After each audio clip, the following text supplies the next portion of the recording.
I would love if you could just, take a second to introduce yourselves and tell us a little bit about how you became a casting director and got up here.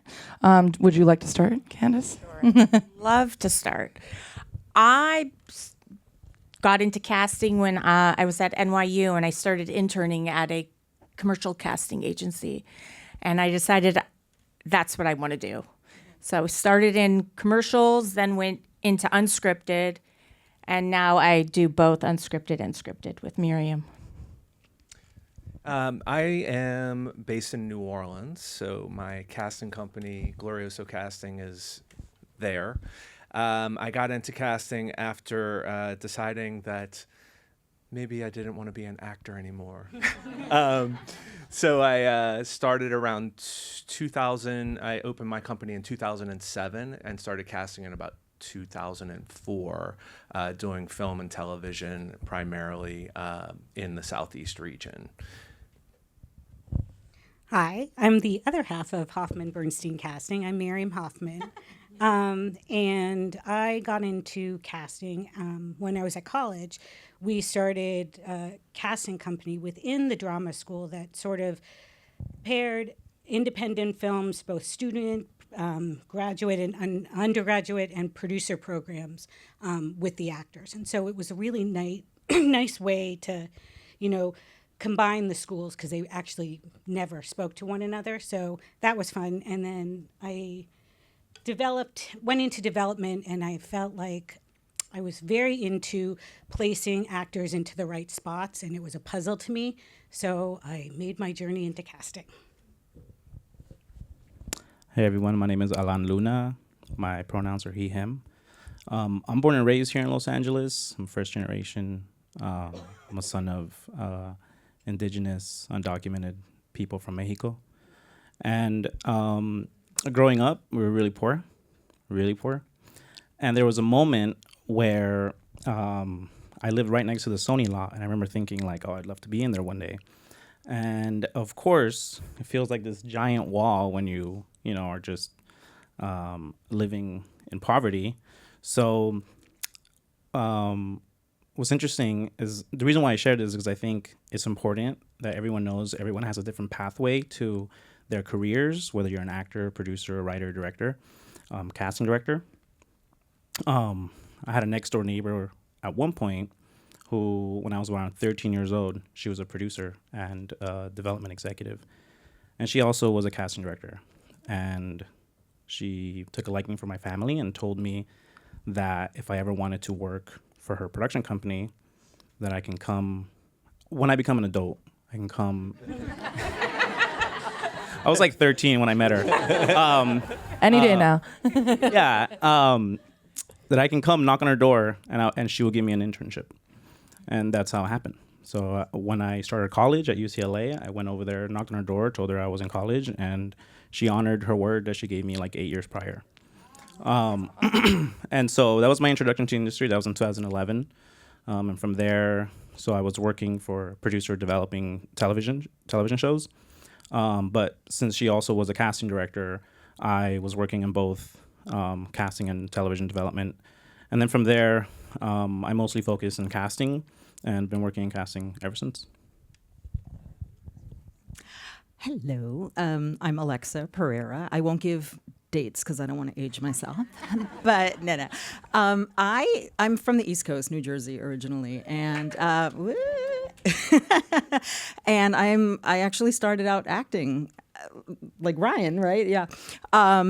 And I studied in New York. I was going out in New York. Was like, if I was going to do this, let me move to LA. And so I came to LA for acting. And for reasons, we'll talk after about what those reasons would be. But I kind of decided that I didn't want to pursue it anymore. But I love this business so much, and I love being creative so much and reading scripts and everything that went along with being an actor. I was like, what am I going to do with my life? So talked, just to some people, and casting kind of came up as, something that maybe could be a possibility.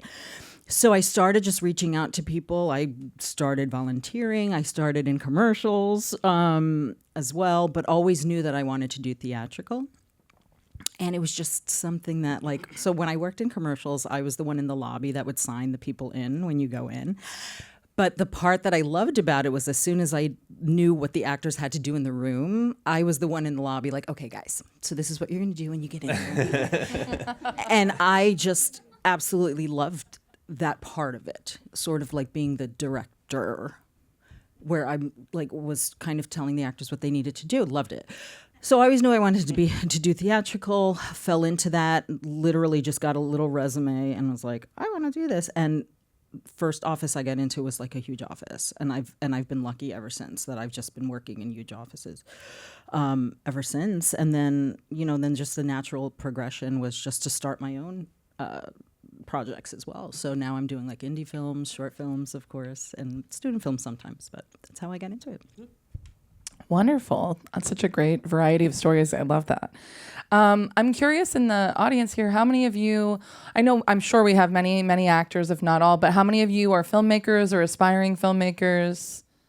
Awesome. Lots of people. Everyone. That's great. Yeah. Multi-hyphenates everywhere. Okay, great. Well, I would love to know, and this is, feel free to jump in or sit one out as we go through, but, how... I think when people make shorts, it seems sometimes like a casting director is a faraway dream that they should save for their feature. So can you talk to us a little bit about how and why to bring on a casting director for a short and kind of at what point? I think people who are making shorts, a lot of the time, they feel like they're all alone. And how do you advise people to come to you about working together on a short? Anybody jump? I'll jump in. I mean, I think, for me, I treat a short film like any other project. So whether it's a feature, a television series, or a short film, the process is still going to be the same, For our particular film that I'm here in regards to, I was kind of required to be the casting director because I'm married to the director. So, there was that. But, I would say as a filmmaker, reach out. You never know how busy we are. Maybe you don't have money. Maybe you do have money, which makes it even better. Maybe you can pay the actors, which makes it better, right? Reach out and send the script if there's an interest from us. And, for me, if I read the script and I like it, I will do it, Awesome. Even if there's no money? No, I'm here to ask the hard question. Brian Glorioso works for free. What do you mean no money? I have, yes, I have no money. I did not get paid for our film. So there you go. I think, really like just in life in general, community is the most important thing. I think for everybody. And when you're looking to create a piece of art, because that's what film and television is, there's a business behind it, right? Everything that we do. But it's also art. And so you'll find people that are interested in giving their expertise and giving their guidance and their mentorship to you for whatever reason. Sometimes, with Buscando Alma, which is a short film that I worked on, that's here, the director reached out to me probably like a year before we even shot, and she told me about the idea, and I met her, and I remember thinking it was a beautiful, stunning script that was very important because it really showcases like experiences that happen in real life, specifically from the queer, trans, and Latina community. And so when I read the script, I felt very connected, and I thought it would be very important for me to give what I have learned over the years to this artist. Just to echo what you said, I think short films and feature films, television series, pilots, whatever it may be, the process is always really the same. The problem with short films is that there's 99% less resources. And so, but there are people that are willing to contribute their time and their effort and their work for you. So I think, just reaching out to community, reaching out to people that are around you. A lot of us are probably 1 degree of separation away from you. And there are people that may have auditioned you in the past that, really believe in you as an artist. If there's a casting director that's probably auditioning you or has auditioned you, requested an audition from you more than once, they probably have so much trust in you and they want to see you win. Right? So I think we also tend to be looked at as like a boogeyman in a way. But really we're rooting for you, not just as artists, as human beings. So that's another thing to keep in mind. Don't be afraid to reach out to people. You will get some no's, just like we get no's when we do avail checks and when we send, offers to some actors. But it goes both ways. So just find new community. And I think, for me, I'm also a producer, and I started off my career in television development. So I think about a lot of what I learned, and a lot of it, is, when you're packaging a project, not just in terms of actors, but when you're looking to attach a cinematographer, a production designer, your makeup team, you want to hire the best people, right? And so I'm always reaching out to cinematographers and production designers and editors and trying to see if they would join my films that I'm developing. And most of the time I get no's. But that doesn't mean that there isn't someone that's perfect for you out there that will say yes.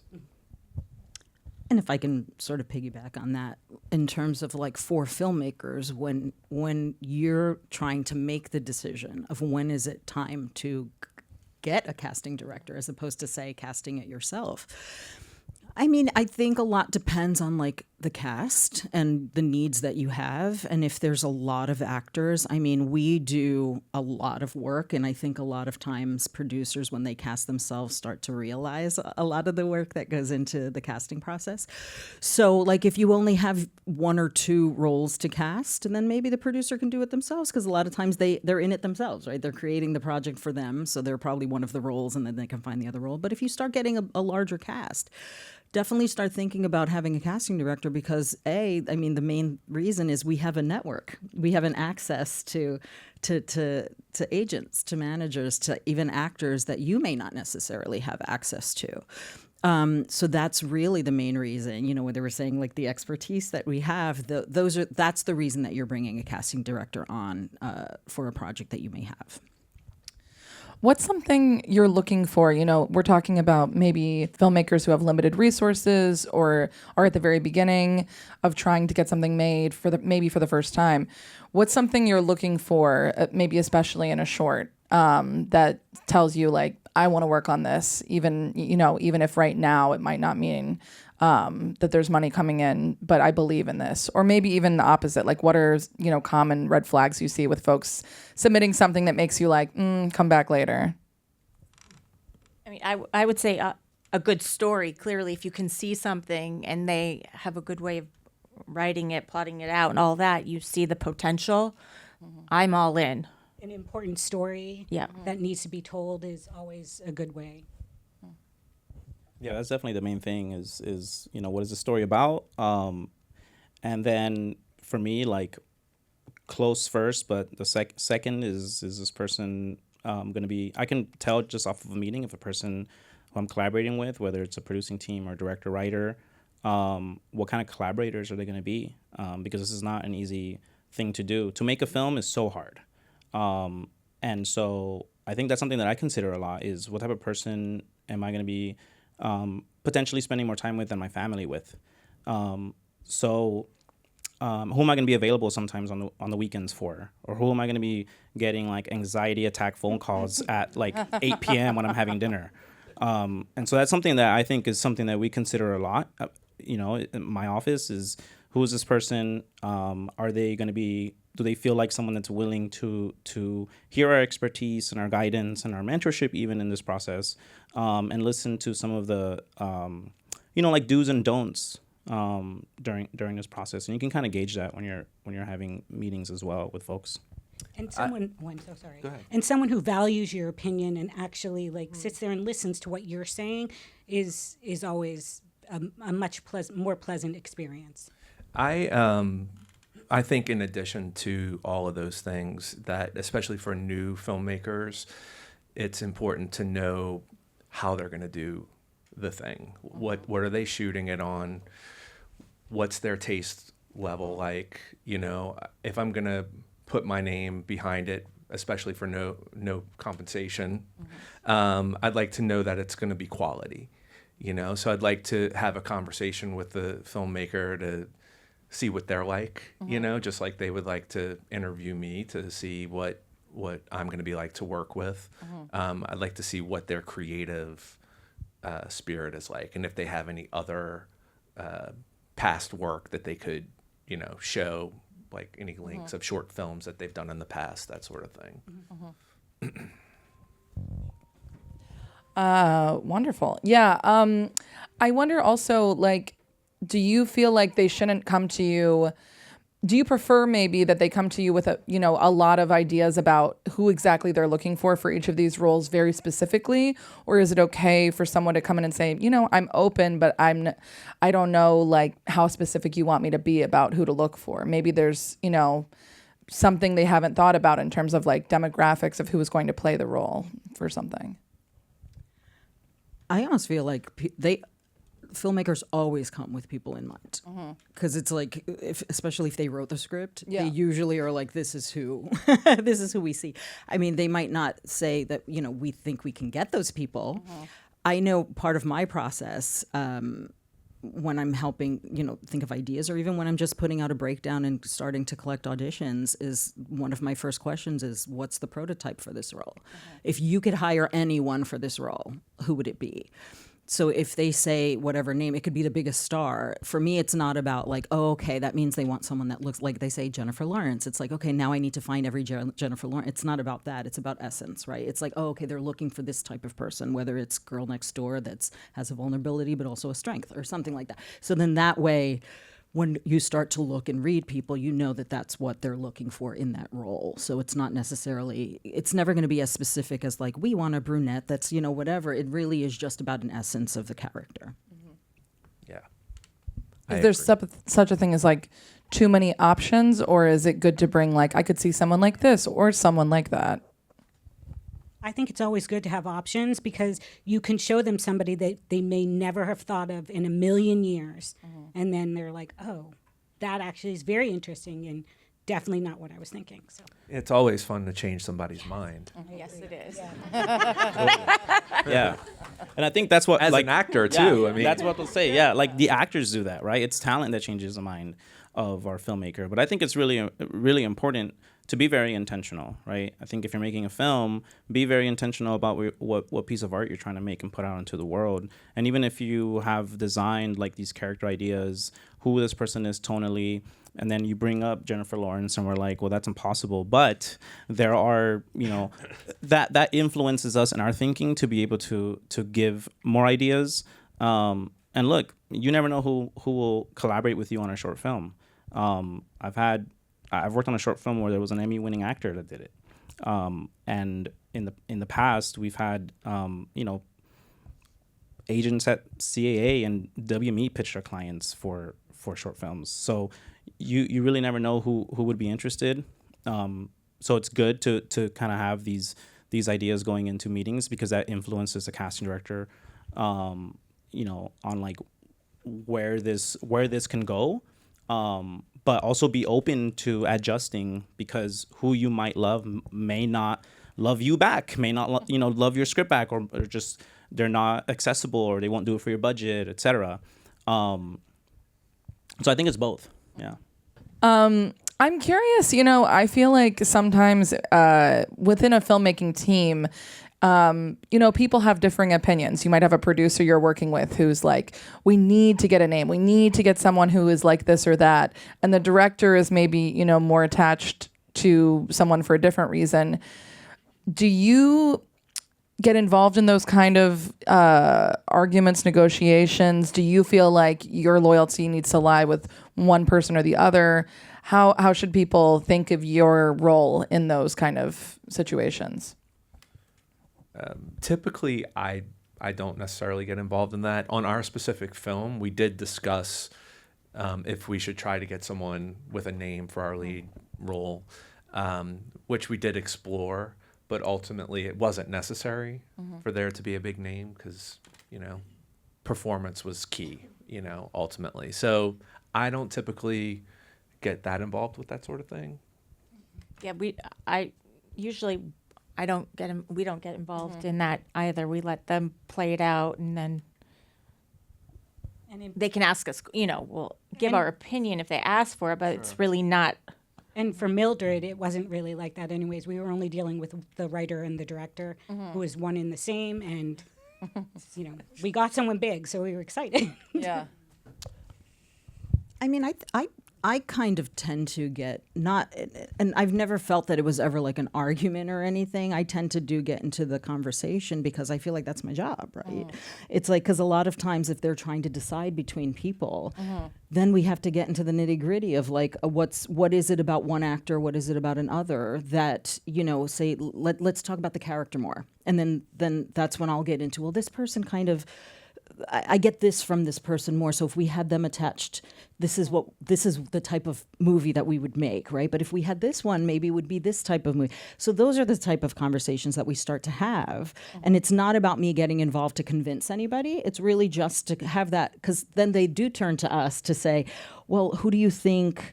The same thing, it could be for offer-only people, or it could even be when you have auditions and you send people and there's two people that you love. And it's like, who do I go to? And then that's, they do turn to me and they're like, well, Alexa, what do you think? And I'm like, well, this person, they were both so great, but this person maybe has a little bit more of that strength that we're looking for.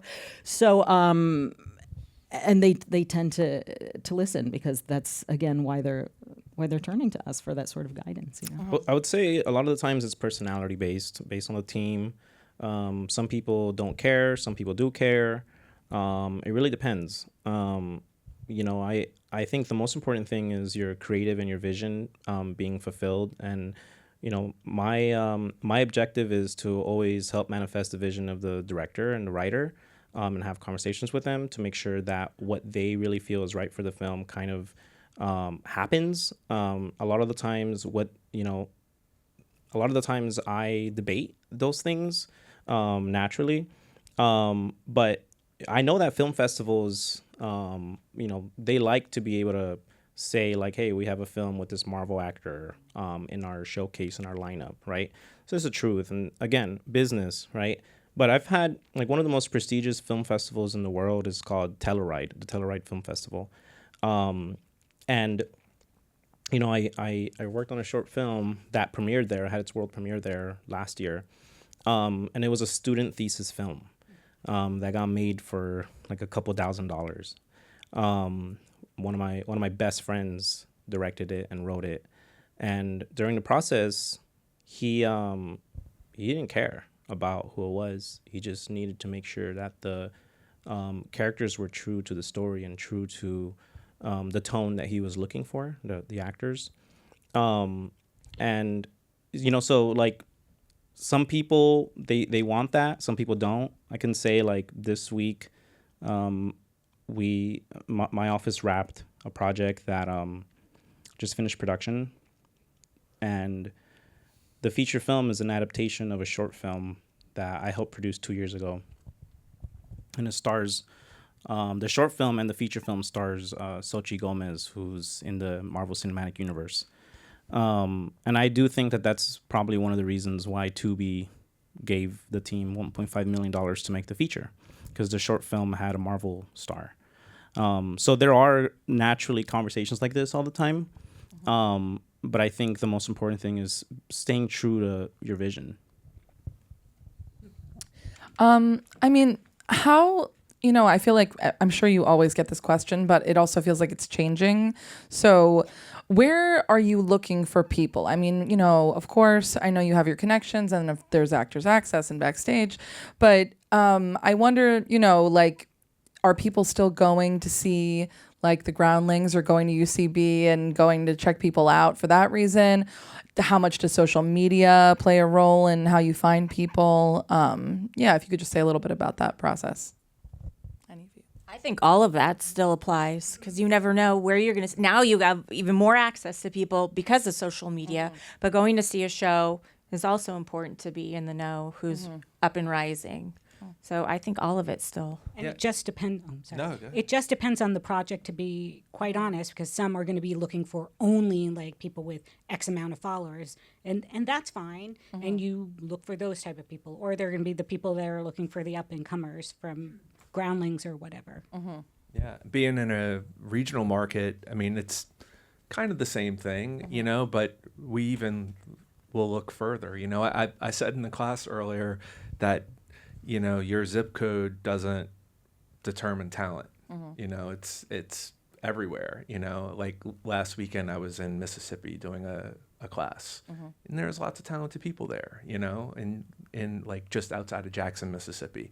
You know, so getting out there and looking when I can is great, but I'm also reliant, of course, on my agents in the region and the local theater scene and improv scene and that sort of thing. So.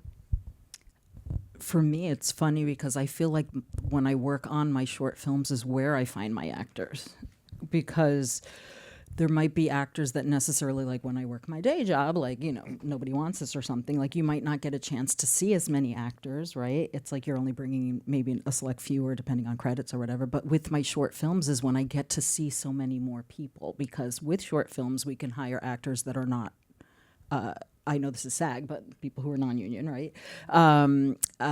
We can hire people that don't have reps, right? It's like, because so I have access to so many more actors that maybe I might not normally see. So we get so many submissions, and I, you know, when I set people up to read, I set up a lot of people.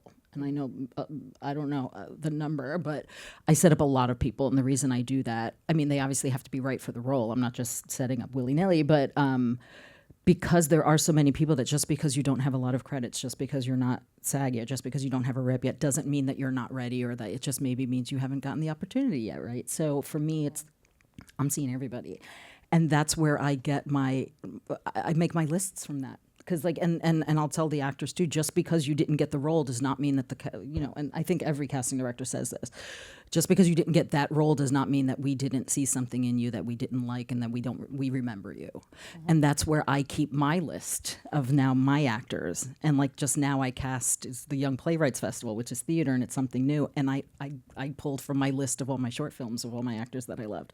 So I feel like the short films is where I actually get to meet a lot more actors that I probably wouldn't normally. Very exciting. We're going to go to audience questions in just a second, so feel free to have those, you know, top of mind.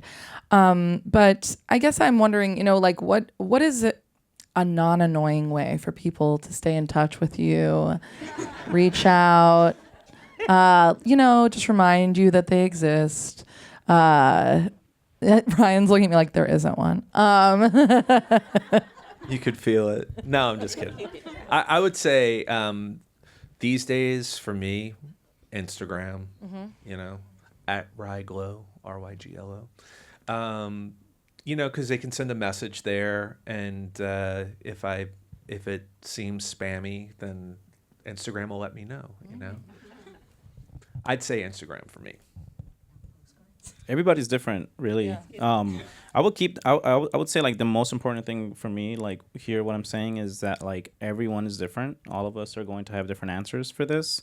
The most important thing is, you know, just be intentional, right? Like think about like our time and what we're reading on the other side. Is it something that you think, you know, when you like, I get emails all the time.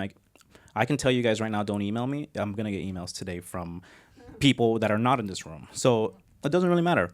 You know, I think I get emails sometimes and I can't read them all. I can't reply to them all.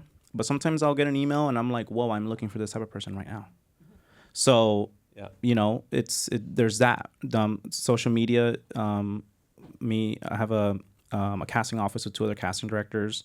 I think one of my colleagues was here a couple weeks ago. Her name is Natalie Ballesteros, doing a class here. But her and I are working on this feature film, and we're looking for a very like culturally specific talent that speak Spanish in a very particular way. takes place in 1961 in Cuba. So it's a very specific project because it's a timepiece.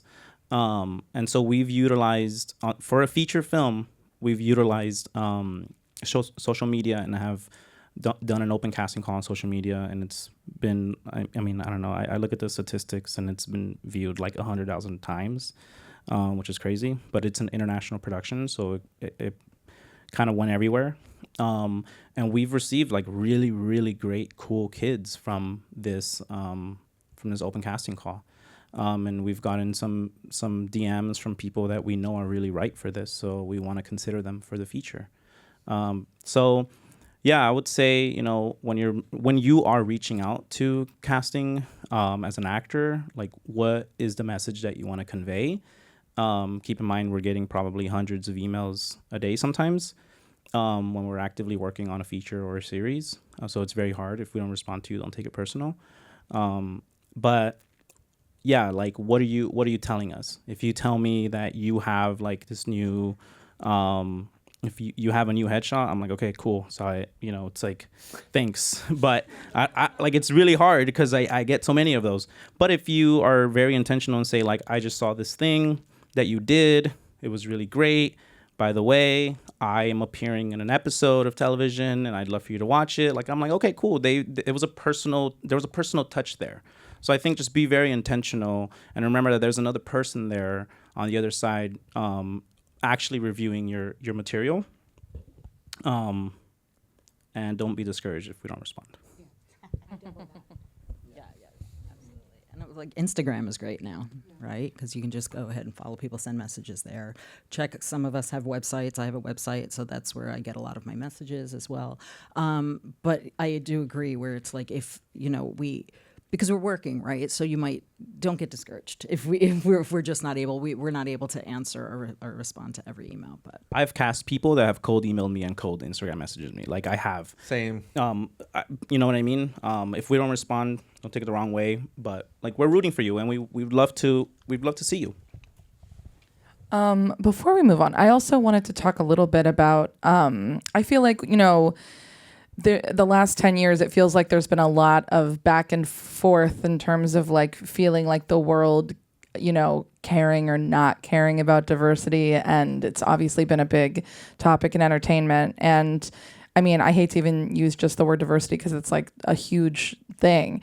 But I'm curious, like when you are taking on projects, like how much you're taking into consideration, wanting to tell different types of stories, and if that's something that you're looking for is, and if, just how you approach projects where maybe you're like, I've never cast someone who like fits this before. How am I going to go about doing that? Would love to hear more.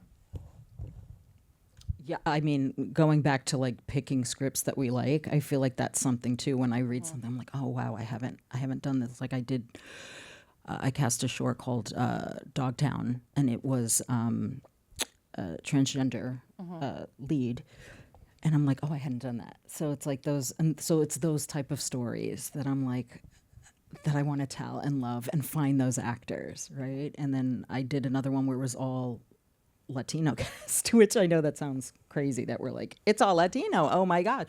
But those are type of story. It was the story that was told, because again, it was I think the lead was non-binary, and it was a musical, all Latino cast, non-union short film. So that was tough. Did I mention musical? They had to sing. Anyway, and it's on Netflix now, which is crazy. But I felt like it was a lovely story to tell, because like in the Latino culture, not to get too into it, but it's like, the transgender, it's like, and that's sort of what the story was about, that with the son coming on, the dad, and he had his issues and stuff. And I was like, that's a lovely story to tell. So those are very exciting when you do get to cast those sort of things that you don't normally cast and tell a new story in a different way. Sometimes it might just be a challenge that you're either willing to or not willing to take on, It's just like, okay, I'm going to give this a try. I'm going to do it. I don't know if I'm going to succeed. I'll probably, like in my head, I'm just going to fail every time. But, ultimately you find who you need, So. Yeah, I'm very interested in diversity. I love that word.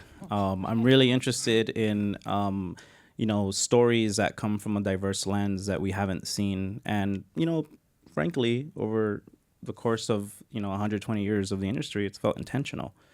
So I'm really interested in supporting artists that come from diverse backgrounds. Right now I'm talking about story, right? Who's writing this, who's directing this. I'm really interested in knowing the why of stories. And then, from the acting perspective, I want to advocate for communities that haven't been seen. I want to support the people of my communities, the Latino and indigenous communities. I think it's really important that we try our best from our positions to advocate for people that have been intentionally unseen for a long time. And the beauty about that is that, storytelling in general is very commercial.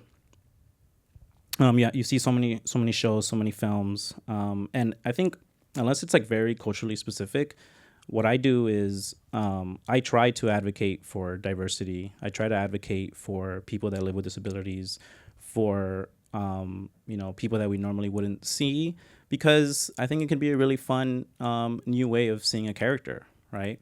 And it's not really that hard. A lot of the times, we work with a big financing company or a big streamer or a big studio, and it gets a little bit exhausting sometimes, but we have to educate on like why, this villain could probably be of this background instead, or why it can be looked at weirdly.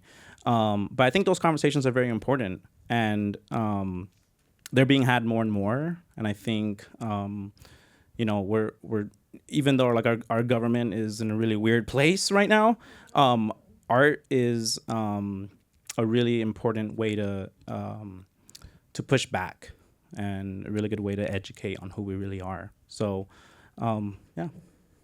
I also think that you should be authentic. I remember having a conversation with a director wanting to cast a kid who was transitioning, and I actually was very specific about this and said, you already have a kid who is actually going through this, so I think it's going to make such a powerful, like, more important story to use the actual kid. So I just think you have to be authentic with whatever the story is and whoever you cast.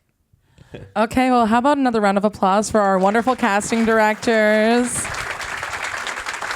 Thank you all so much for being here today. This was very, very nice.